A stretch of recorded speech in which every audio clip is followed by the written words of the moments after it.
Well, I think we should get started. Nancy suggested this book, and I have to say, because I've never been a gamer other than whatever video game there was in a bar I used to drink in Colorado Springs in 1978. I don't think it was terribly sophisticated. That's the only time I've ever played anything to do with a video game. So I thought, oh, I'm not going to like this book. I loved this book. I absolutely loved this book. Wow. I was knocked out by it. So if Larry's going to go on a big riff about how he doesn't like it, well, I'm going to push back tonight, Larry. I'm in a feisty mood. Okay. I'll fight back too, because I loved it and was not sure about it. It was great. Good job, Nancy. Good job, Nancy. Right. Well, James, like you, I think the only video game I've ever played was Pong. Pong, that's what I played. I played Pong once, I think. Yeah, well, I'm going to disappoint you and tell you I love this book. I love Sea of Tranquility, although I do think this book has one major flaw that I won't bring up till later. Oh, good. Oh, no, that's fine. I thought, sure, there's flaws all over it. Okay, so who wants to, anybody want to start talking about why they either liked it or disliked it? Kate, your lighting is better today. Must be a sunny day in Tokyo. Oh no, it's there's a typhoon right now, but well, like I said, the typhoon lighting is perfect. It's great. Thank you. Thanks. I organized it just for this. Very nice. I guess I'll start since you've remarked on my lighting. I was also not that excited to read this book, but not because I'm not a gamer, which I'm not, but I read her other book, the other one with the long title about the bookseller. The Story Life. Yeah. Yeah, I didn't read that. I didn't dislike, I mean, I read it all in one sitting, so I can't say I disliked it, but I just found it very like, what's the word? Stereotypical, I guess. Kind of cliched. Like, you get invested and then suddenly people get cancer and then people end up being secretly related to other people. It seems like kind of a soap opera, like disguised as a book, which, it's appealing for a lot of people, and I was very entertained by it. But I found this one way, way more mature, I guess, and just much more interesting than the other one, even though some parts of it I did think were cliche, like the gamer girl who's super beautiful and really insecure, who's secretly loved by the nerdy, insecure guy all their lives. Like, okay, yeah, that's original. But overall, I mean, even the most minor characters were so vivid, even if they were just there for like a minute, like her grandmother or Marx's father. And the way that she could just slide in these very minor characters, but have them be completely real seeming people was, I thought, really, really well done. So I loved this book. I couldn't stop reading it, even at work. And yeah, that's it. Yeah, I agree with you about the minor characters. I thought that, because that's very hard to do, to be that deft to really, I mean, I bet her grandmother's probably only in 12 pages of a 400-page book, and yet you feel like you know her whole life. I mean, it's really. See, I'm not even sure why I found it so engrossing. But I was reading at a time in which I had other stuff to do, and I would just, okay, I'm going to read 30 pages, and then I'm going to do something else for half an hour, and then come back and read, because I wanted to get back. I wanted to know what was happening. Thinking back on it, because it was probably 2 to 3 weeks ago that I read it, and I read it over like a 3 to 4 day period. I finished it. But I really liked the way she moved back and forth in time, with inserting things from the past, to illuminate characters or motivations or stuff. And I found, because I think that's hard to do, because I think sometimes books, it's just really clumsy, and that was, and I really liked it, and I really liked the way she went through time linearly, as well as the kind of pulling things back. you know, so you see these characters over a period of time. Right. Essentially freshman year in college. I mean, there's that first time in the hospital, but then that's almost like a prologue. Right. Yeah, and she also sometimes jumped forward. Right, occasionally, yeah. Occasionally, But just little bits, just to give you the sense, yeah. But I remember one of them when she was quoting a TED talk that Sam gave, and Sam says in that just a sentence in the TED talk, he says something to the effect of, despite what happened on November 4th, 2005 at our office, and you just think, uh-oh. And so you're kind of dreading getting to 2005 because it must have been something horrible, but you don't know what. And then all of a sudden you're in it, and it's just, oh my God, wow, it's really something. Okay, yeah. I was going to say, you know what? I'm like Kate and Jim. I read it, I don't remember now, but 2 or 3 days. I could not put it down. One of the things that I loved is I loved her use of words and her use of adjectives. I mean, it's a really intelligent book without making you feel like you needed to be intelligent. Like a lot of the game, I mean, I can tell you the last video game, I mean, my kids were little. I played the original Mario Brothers and duck hunting. And it was only because I was doing it with my kids. I mean, otherwise, but it was like, I knew that I didn't need to know the names and the references, but there were a lot of them that I wanted to know. So I actually stopped and Googled just because. Yeah, me too. Yeah. But it just, for example, I just opened the book now because I was talking about the use of words. I mean, on the first page, I mean, it's like she says, and I don't know why all these things struck me, but the descriptions were so real. A nice, ostensibly Jewish boy, wanting 20th century, elephantine navy wool peacoat that he had inherited from his roommate. I mean, if you take those by themselves, they're kind of simple, but yet page after page, her descriptions just built this world for you. Yeah. And just kind of building on that idea, Mary Pat was talking about, I felt like there were a lot of things I loved about the book, but she just had all these little smiles for you whenever you would read something, and it would be just like there were minor characters that were so developed. There were minor ideas and minor phrases that I would just find myself, enjoying as you're going through more important things. And that sort of attention to detail. One that just stuck out in my mind was she was talking when they were house hunting in California, and she was talking about one of them was occupied probably by many cults that passed through Southern California on the road to enlightenment and nirvana. And you just have to smile when you're, and again, that has really very little to do with the story or anything, but it's just a pleasure to hear those words, the language, and the thought that goes with it. Yeah. I agree with both of you. I love the words, and I had to stop and look things up.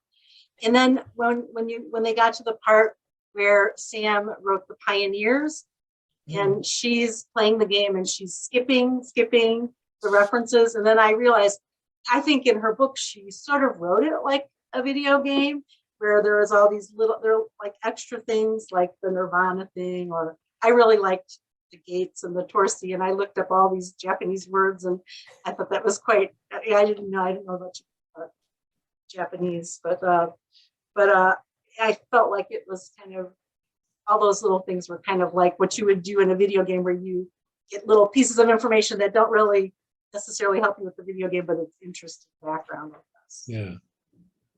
Yeah, I'm sorry. Go ahead. Whoever's going to talk. I wanted to say, to follow on what people said about words, I want to read something on page 141, which is the beginning of a chapter. It's about the game, both both sides, that Sadie's came up with the idea for both sides on the night Sam went missing, and she'd been turning it over in her head ever since. It wasn't much then, a glimmer of a notion, of a nothing, of a whisper, of a figment of an idea. Right, I remember that, yeah. Incredible, it just flowing along, like as the thought process just flowing along, and it just struck me, and from having been in this book group now, and James, your emphasis on words and how authors use them, you know, so now I'm like, oh yeah, I'm going to pick up on this, and I bet you James does too. So what I also love about that particular sentence is there's no commas. You know, she just uses the repetition of the phrase, and it creates the break without the comma, and I think that's really beautiful. Yeah, it just flows. Yeah. They tumble on themselves. Yeah, it's really lovely. That's a great thing to pick out. Yeah. Wow. I liked the word tautology, which she used twice in the book. Right. You know what?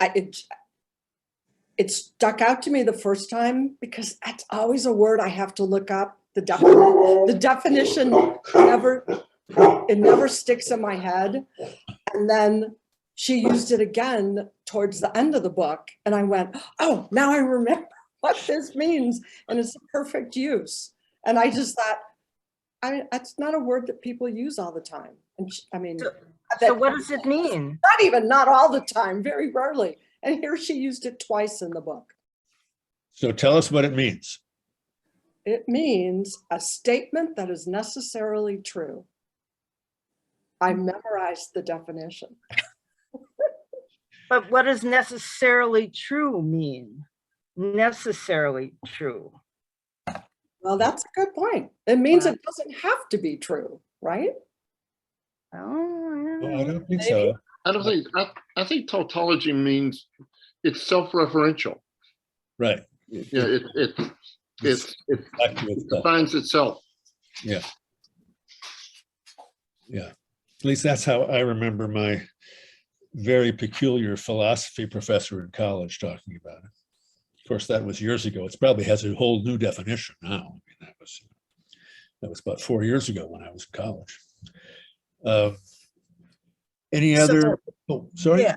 So this is Bonnie, one half of the Waukesha contingency. I'm actually up in Sturgeon Bay in my car in front of the public library to make sure I've got good Wi-Fi. So I apologize if we're going to hear a little noise here, but this is a book I never, ever would have thought to read, much less purchase, between a story about gamers and even the cover. When I looked at it, it wasn't appealing, but of course, once I started reading, I got what the cover's about, and how that fits into everything. I want to tag on to what Mary, Pat, and Karen, what you both said, and others have talked about, specific sentences here and there. And I loved the words that she used, but I think I liked the fact too that the author didn't have the whole book like that. It went from that to much simpler reading, and then back to, wow, I got to look up this word a little bit, or I'm going to have to think about that. Or,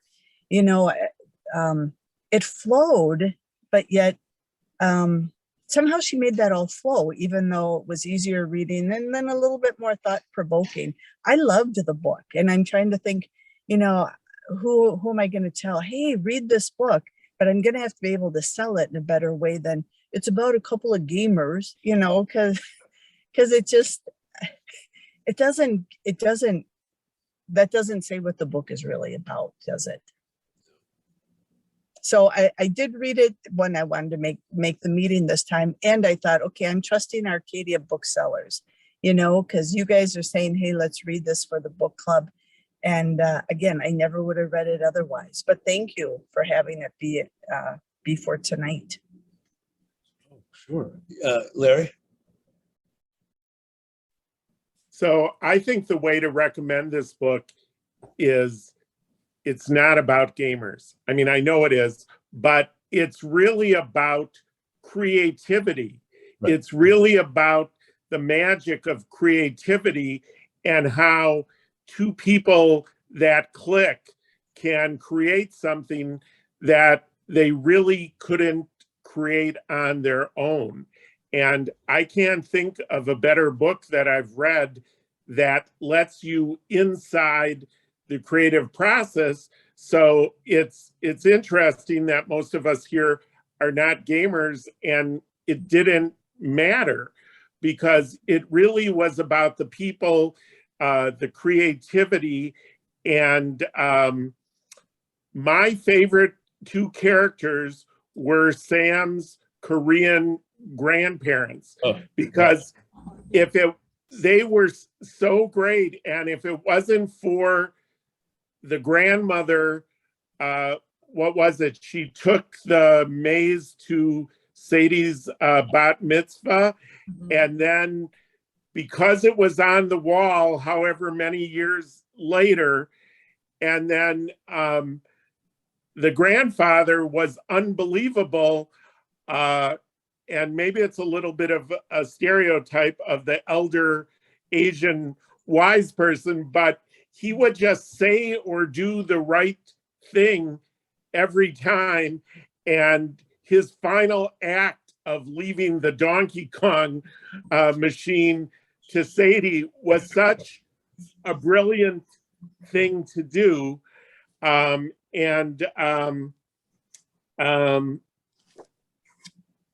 I'll share one of my two favorite things.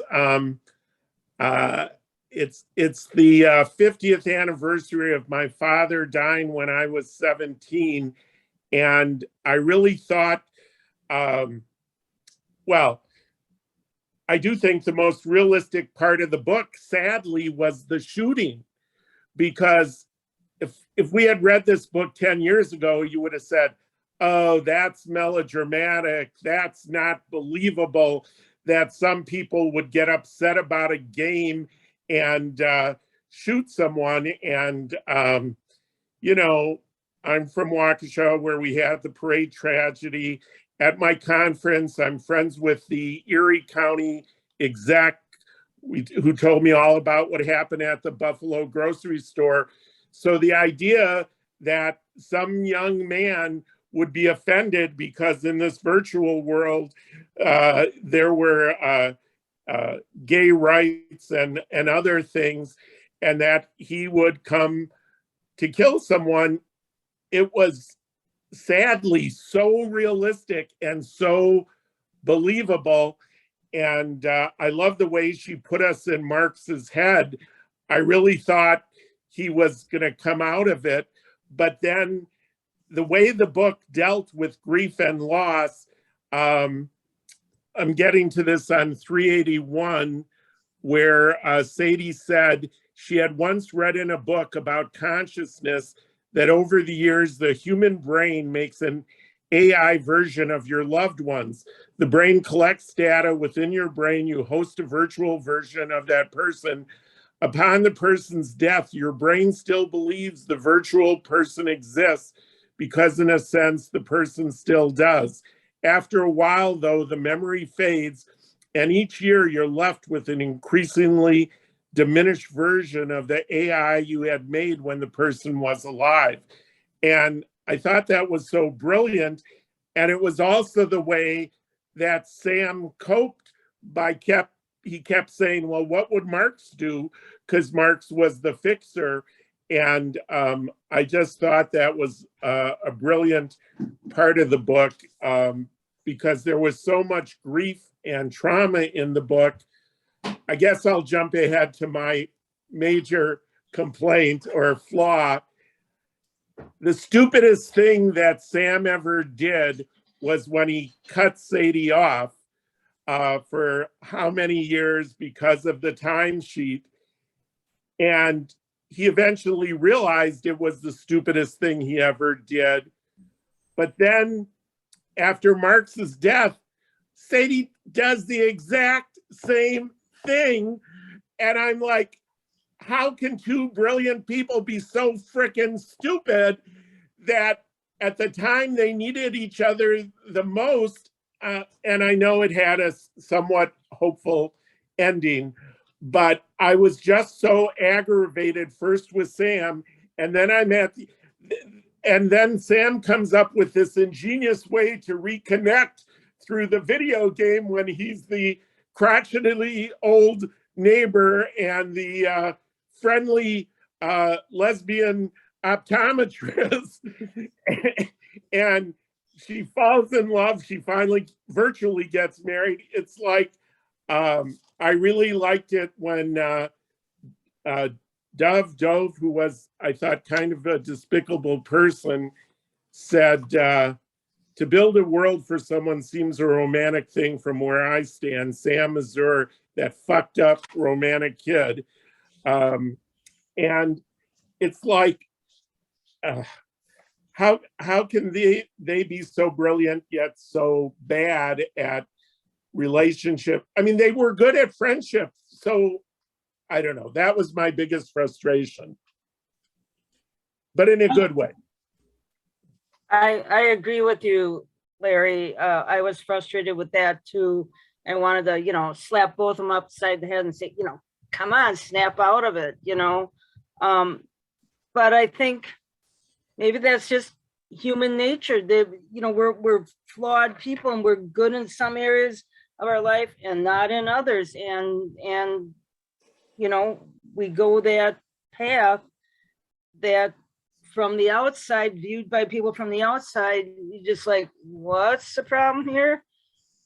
So that's just my 2 cents on that. Yeah. I love the book. I'm not a gamer. I still am not a gamer. And overall, I loved every bit of it. I think it was a love story. I think it was truly a love story. And a lot of people are different than us. And I think she clearly, and I did enjoy the pieces about gaming a lot. Felt like I learned a lot, but I enjoy the people. And I think all the generations and Sam and Sadie, I think they truly had a lifetime love story. Still do. I have to believe that. And Marx just loved both of them so dearly. It was just beautiful. Thank you, James. Thank you very much. Thank Nancy. Thank you, Nancy.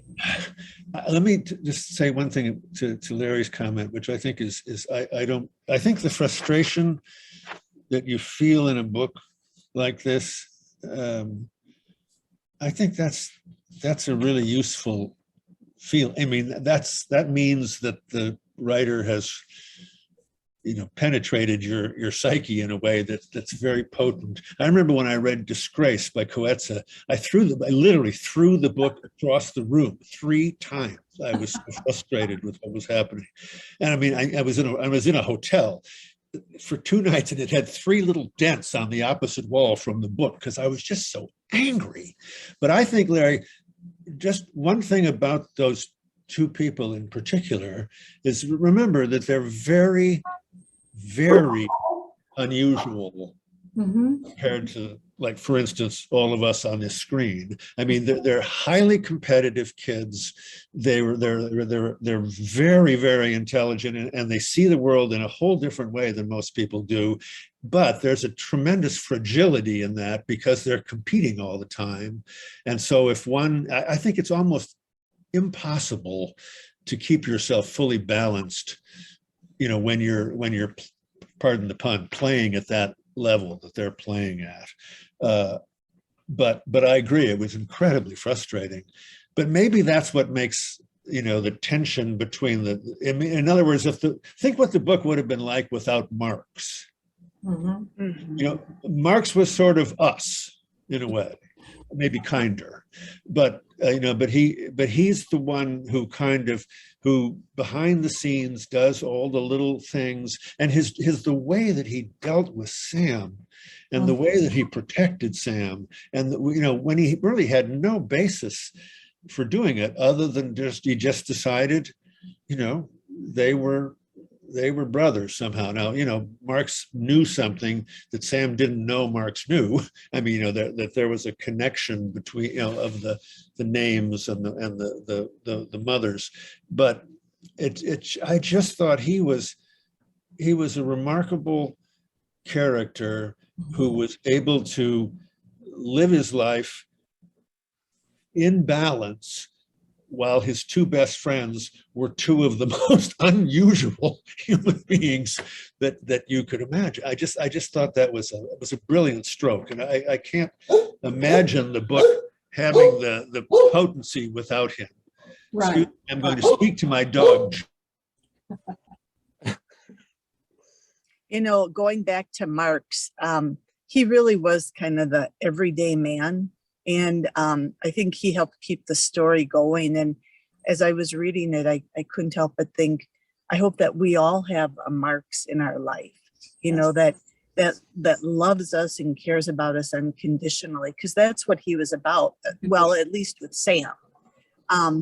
The one thing and as I think about how I'll try and talk about the book, I think it's all, someone said a love story. I think it's all about relationship and human development. And we see Sam, look at what he was like as a teenager and then look at what he's like in his 30s. One thing I was a little surprised about was Sadie and her relationship with Dove, with that man, and the sexuality of it. I didn't see that from her, that she would have gone that way, that she would have been taken advantage like that, and the things that the abuse he subjected her to. I was just surprised by that. Comments? Yeah, I found that a little surprising too, and disturbing. Because I didn't see that either. I didn't see her character being the type of person that would put up with that. But I mean, I guess those are the things that you never know about people that look like something on the outside and are different underneath. But to get back to what James kind of said a few minutes ago about they were so smart and so competitive and everything else. There were so many lines in this book that just really struck me. And one of the things is when they're in the game. I think, what was it? It was Pioneers, I think.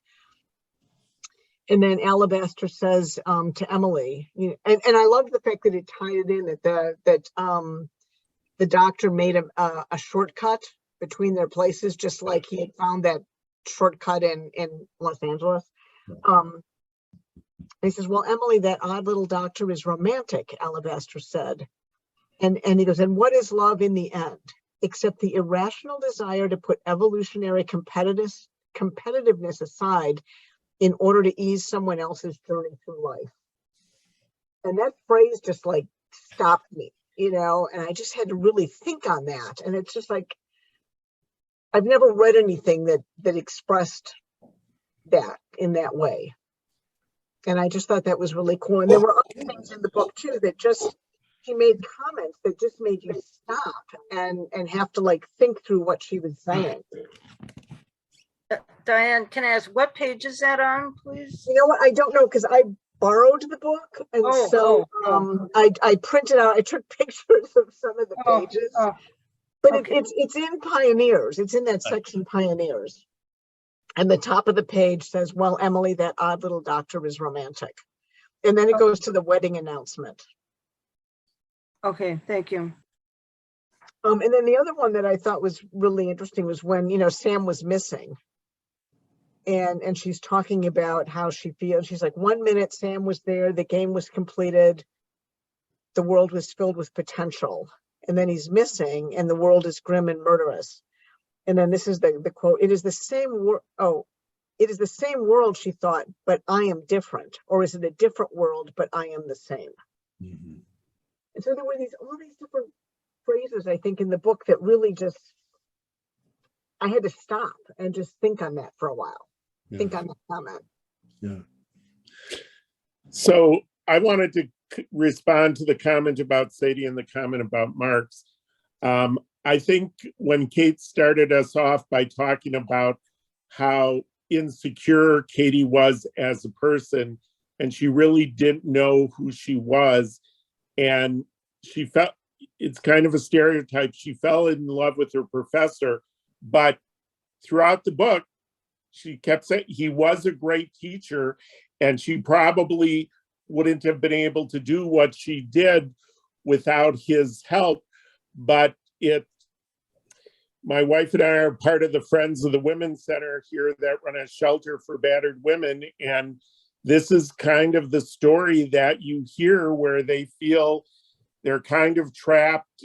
They love the person, they're hurt by the person, and it's kind of a vicious cycle. So I felt that bad. I mean, the author didn't make Dove a total villain, because he did ask for consent, but he still manipulated her and everything else. And she said, oh, well, I liked it sometimes, and it was amazing to me that she ended up still being friends with him. But I want to go back to Bonnie's comment about Marx. When Marx finally fell in love with Sadie and they were together, I kept trying to figure out how could this have a sorry, I'm trying to get rid of the call here. Why isn't it working? Okay. I thought, since Marx loved foreign films, that he should take Sadie and Sam to see Jules and Jim and suggest that they have a throuple and live happily ever after. But then, of course, that didn't happen. But when he was with Zoe, and Zoe became good friends with Sadie, and they all kissed, I said, well, maybe I had the wrong throuple. For some reason, that's where I thought it was going to go.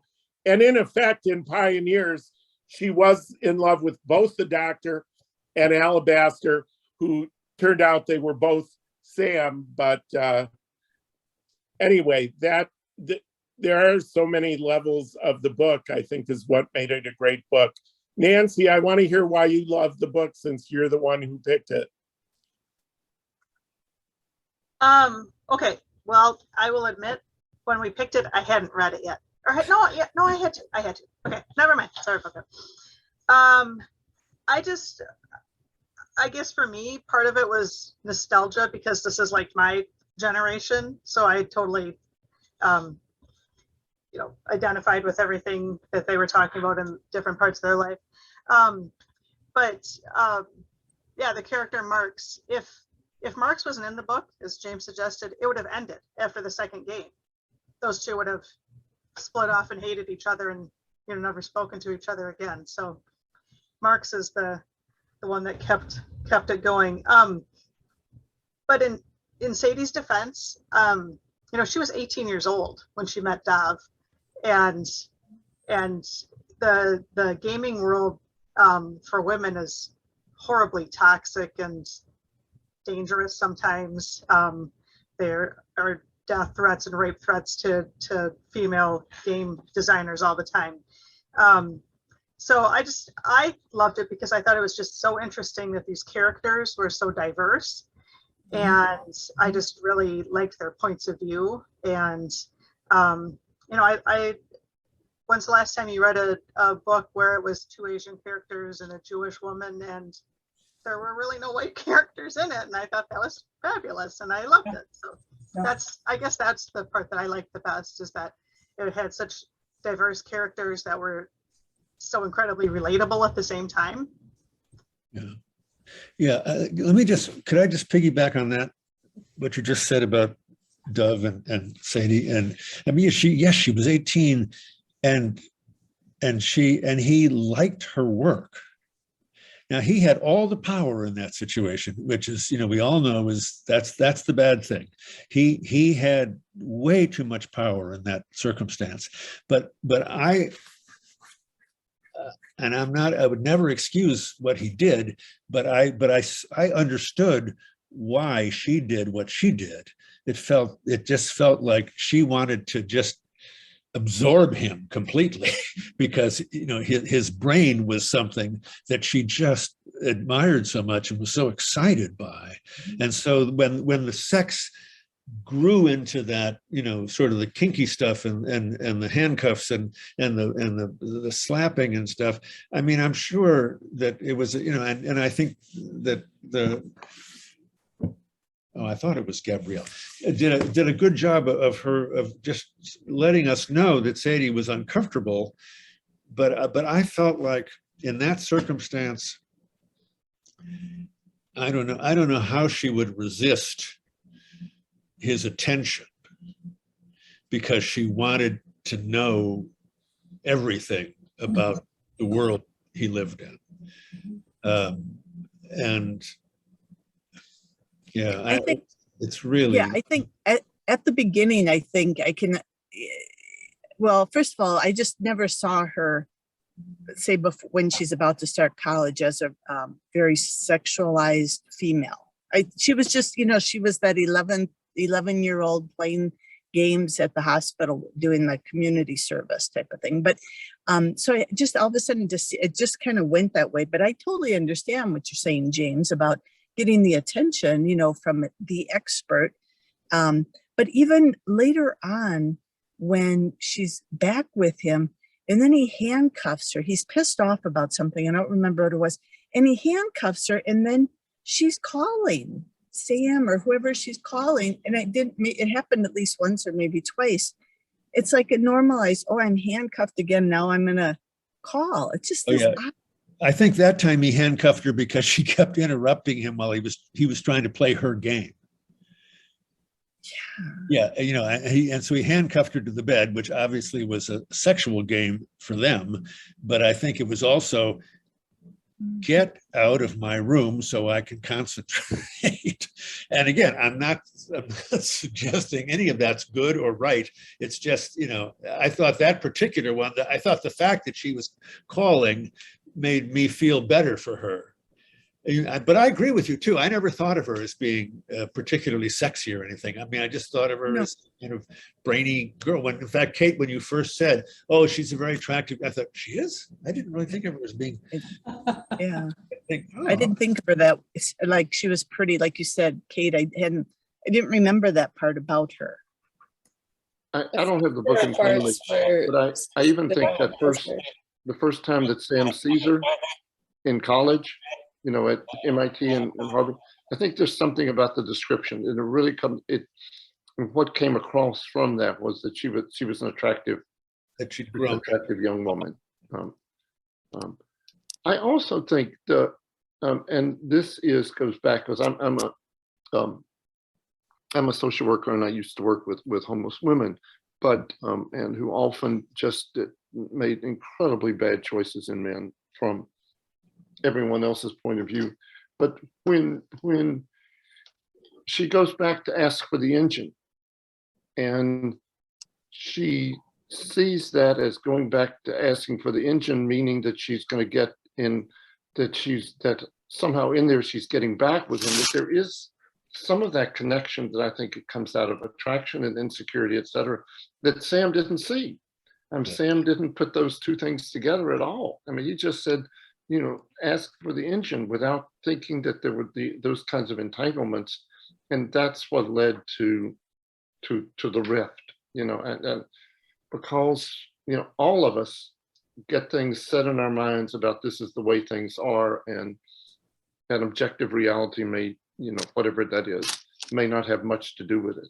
But I didn't understand it, and it didn't, from the point of view of understanding the book, it didn't bother me, because I could see how that could have happened. You know, she's as long as she's away from him, she's okay. When she gets closer, well, something else is going to happen. Because she resents Sam for sending her back, but she did it for the good of the game and their project. And maybe Sam knew, maybe Sam didn't know. You know, it's kind of unclear. Marx makes her think that Sam didn't know, or Marx seems to think that Sam didn't know that Dav had done that engine. So I'm reading this one right now. This is an earlier book of Gabrielle Zevins. And this is also has that same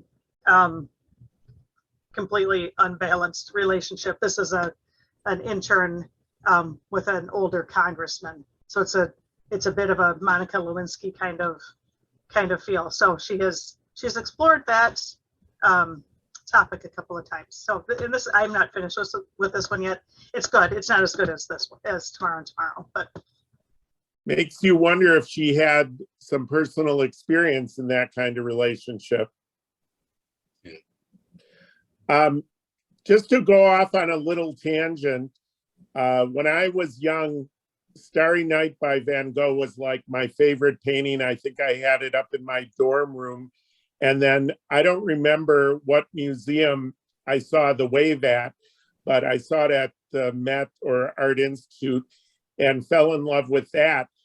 I never realized until the wave came up, and I think he referenced Starry Night, but I looked it up, and online somebody was speculating, since Van Gogh was so influenced by Japanese art, that Van Gogh might have seen the wave, and that's why the Starry Night, I never put the two paintings together, that the wave and the stars in Starry Night are similar.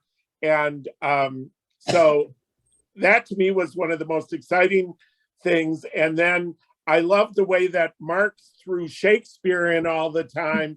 And I thought maybe the title was from Macbeth, but I was very happy when we got confirmation that it was from Macbeth. And the whole thing with him playing Banquo, and he didn't get to be the ghost, and what was it, they were throwing rolls at him or something.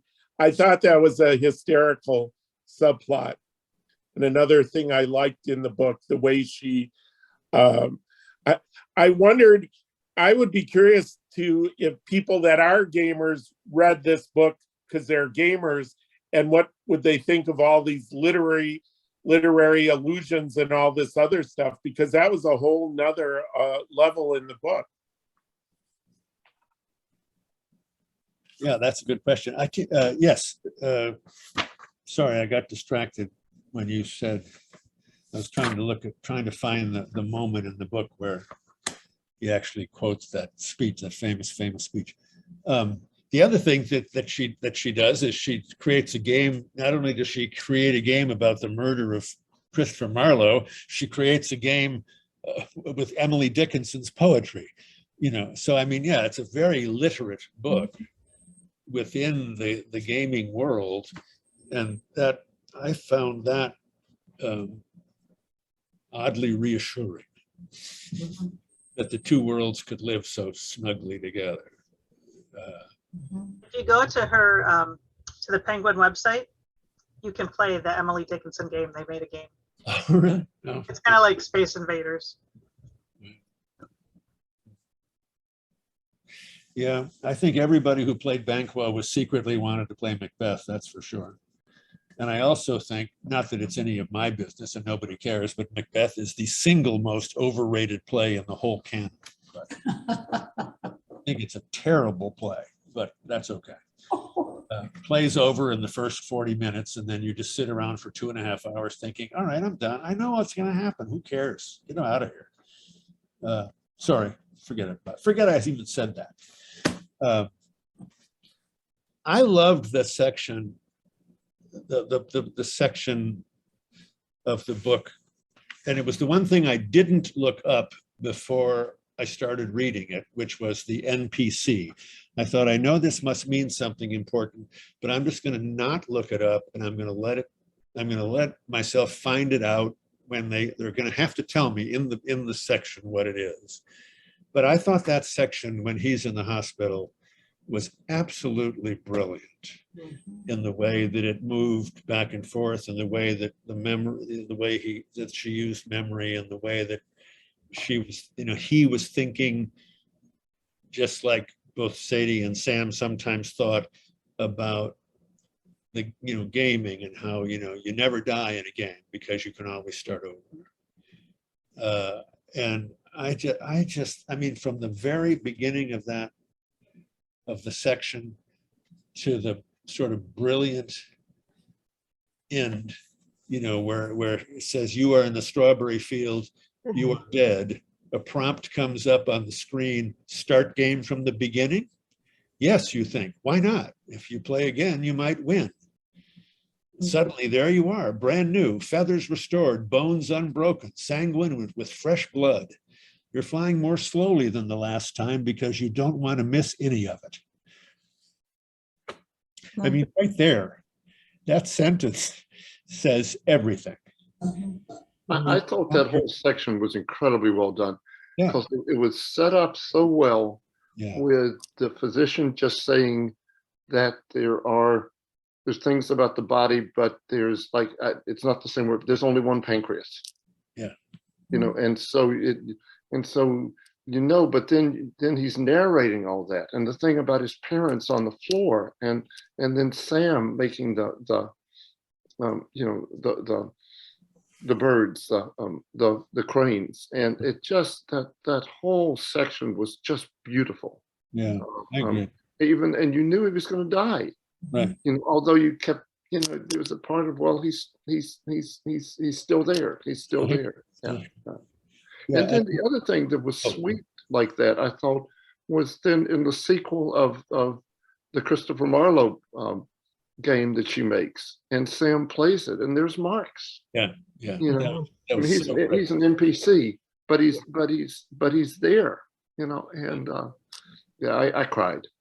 Yeah. I just cried when he came on. Yeah. Yeah, and he was playing Macbeth. I mean, Marx Right. can play Macbeth, and that's, you know, it's the same thing that oh, what's her name?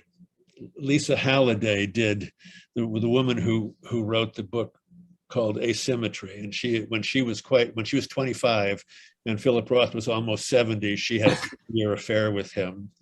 And she writes about the affair in the first third of the book. The second third of the book is this brilliant imaginative thing.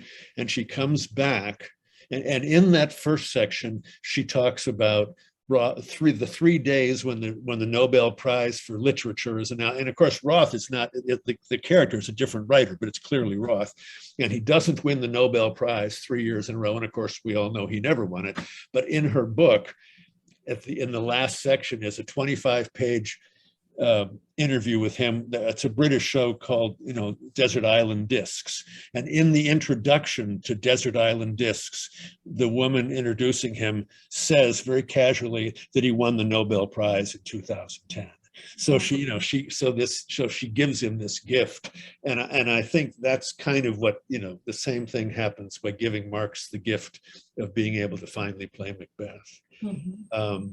And then just to go back to that last little section that I was talking about before, you know, so he does the thing that people think happens. He goes through various moments in his life. He sees the pictures, a perfect peach. And then he says, "This world, you think, you are flying over the strawberry field, but you know it's a trap. This time you keep flying." Just so good.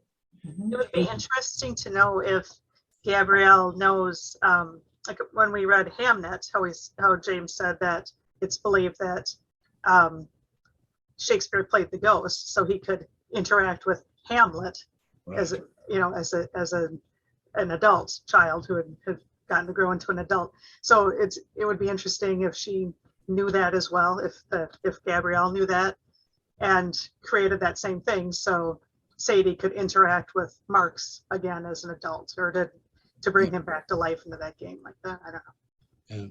Yeah. She clearly knows a lot about Shakespeare. So Yeah. No, she does. Gosh. Well, and just that it's, you know, it's such a clever, I mean, it's probably among the 10 speeches in the English language that almost everyone has heard it at least a little. And yet, what's a better title for a book about gaming than Tomorrow and Tomorrow? Because you can just keep playing Tomorrow over again and over again and over again. It's just So one thing we haven't talked about, this is on 252 and 253. They decide to release Maple World after 9/11 and they're worried how it'll be received. And they said it was exactly what people wanted, a virtual world that was better governed, kinder, and more understandable than their own. And I believe this is Sam talking. What I believe to my very core is that virtual worlds can be better than the actual world. They can be more moral, more just, more progressive, more emphatic, and more accommodating of difference. And if they can be, shouldn't they be? I found that sad because okay, I taught for a year at the county juvenile center, and I'd always interview them and ask what they like to do in their spare time. In the regular classroom, a lot of young people said, read books, play sports, do different hobbies. But the young people in the juvenile center, the 90%, the two answers, what did they like to do? Smoke marijuana and play video games. And I always thought especially if you're playing video games by yourself and you're smoking marijuana by yourself, it's very isolating and is maybe, I don't know, my theory related to all the mental health issues. And I just struck it, maybe because I'm not a gamer, but it's like, this is not good if you believe the virtual world is better. And it kind of seemed like Sam and Sadie did. Marx was the only one who really took advantage of the real world and loved it. He loved the virtual world, but he loved the real world more. So I just thought that was very provocative and so sad that Marx died because someone objected to his virtual world. And this was before gay marriage was legal. And of course, now that could be going away too. I don't think Sam Actually that different from books though. I mean, I don't play games because I know myself and I'd get addicted to them, but not because I don't take them seriously as an art form or think that like they're a waste of time. But I mean, Salman Rushdie just got stabbed for his books, which is pretty analogous to the shooting in the book. So I don't know. I think video games are just essentially like playable books in that sense. And so I don't find the mental health issues necessarily related to gaming specifically or smoking marijuana. Honestly, smoking and playing video games sounds really fun and relaxing. Maybe that's my generation though. But yeah. Yeah. But I don't think Sam and Sadie were people who played video games a lot. I think what they did were people who loved the creative process of making video games, you know, and I think that's like filmmakers, that's like artists, that's like authors, and it's probably closer to filmmakers because it's something you're doing together, right? It's something you're doing with, you know, the director and the director of photography, you know, and maybe the editor, you know, because it's something that's a collaborative process. So I'm not disagreeing with your statement because I know that there are lots of people for whom it just playing games is what they do rather than doing other things that would be better in their life. But I think there's just also, you know, I know people who are in their 30s, 40s, and 50s who spend a chunk of time playing games because it's part of their relaxation. You know, it's just, and especially multiple player games, you know, so. Just to clarify, I wasn't saying playing video games or smoking marijuana, either activity is bad by itself.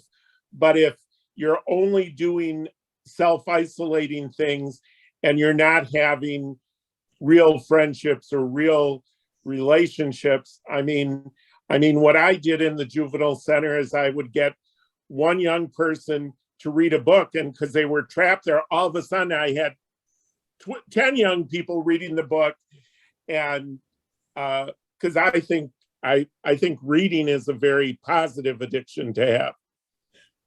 One last thing, and then we really should stop. Just comment on that quote you read, Larry. Yeah, a way to think of it as not a sad quote would be if what Sam was really saying was maybe the video games, if we make them better, will make the players of the video games want the world to be better. And they'll go out into the world like Marx and try to make the world better. Mhm. I don't know. It's just a thought. So did everyone think the ending was they were gonna rekindle their friendship and making games together? You hope so. Mhm. Yeah, yes. Yeah, I thought that was what the last two sentences seemed to imply, wasn't it? About the, didn't she say, what does she say at the very Yeah. end? Do you want to play a game? Yeah, Well, and Says she's something, the name "Are of the you game still is Game playing 7. games?" yeah, yeah. She gives him her new game and says, let me know what try it and let me know what you think. Yeah. And it's the 7th game that she's done. So it's that, Right. she's continuing the series. Yeah. All right, well, to end this, I'll tell you when gaming got dialed back in my house when my son was probably about 6 years old, and he and my husband would play Call of Duty, which he shouldn't have been playing. He's probably too little for that, but it's a World War II game. And we were out in public somewhere, and he said, Dad, let's go home and kill some Germans. And then Mark and I are like, okay, we got to stop playing this game so much. So. Wow. Whoa. Well, we assume he meant Nazis, so it was okay. Yes, he did. I'm sure he did. He didn't say it in a German restaurant when he was, Oh, yikes. okay. All right, well, we're gonna carry this entertainment industry theme on to next month. And next month, our book club will be on September 21st. And we're going to read Mercury Pictures Presents by Anthony Mara. And probably most of you read James's review of his in the newsletter 3 weeks ago, perhaps. Yeah, maybe 3. Yeah. Yes. But so I haven't read this yet. James read it. A terrific historical novel. Yeah. To me, it's going to be like the old Hollywood Katharine Hepburn kind of smart, snappy dialogue. And James, why don't you talk about it since you Well, actually I'll just talk for a second because I actually directed a play many years ago about this moment, Hollywood, when all the German, Jewish, and Austrian writers came to Hollywood in the early 40s to write for Hollywood. It was to try to save their lives. But that's not really his focus. By the way, he is an unbelievably talented writer. This is his 3rd book, and he's steeps himself in specific moments in history. And this book shifts back and forth between Italy during the rise of Mussolini in the mid-20s and Hollywood in 1940 and 1941. And one of the books that I read when I was researching to direct this play years ago, which I did a terrible job of directing, by the way, I might say, was a book by Otto Friedrich called City of Nets. And as I was reading Anthony Mara's book, I kept thinking, God, he knows this stuff. He's just effortlessly bleeding in all of this great stuff. And the very first book he talks about in his list at the end of books that were helpful to him was City of Nets. So if you end up liking this book, I can't say strongly enough how much you'd enjoy City of Nets, which is not a novel. It's just a portrait of Hollywood in the 40s. It was an amazing time in Hollywood, and there was so much going on. But he's layered in so many important social issues into the book, and yet, like Tomorrow and Tomorrow and Tomorrow, you just get absolutely caught up in these people's lives, and in some ways. There's even echoes of the, oh my God, I can't believe I'm forgetting the title, the wonderful book, oh God, about the blind girl in France and the German soldier. Oh, no, Thank you. Thank you. I mean, there's sort of echoes of that kind of thing of people meeting when they each have a part of a story and they don't know they really, you know, and certain parts of the story get revealed slowly. But I mean, but it's the sort of historical novel that I really respond to because it's so beautifully specific, and yet the characters are just unforgettable. And so anyway, I've got to go pick up a pizza. I'm sorry, I got things to do. You know what I'm saying? So. All right. We'll see you next month, everybody. Thanks again, Nancy, for Thank you, Nancy. Thanks, James. Thanks, everyone. James. Great discussion. Bye-bye. Thank you. Bye.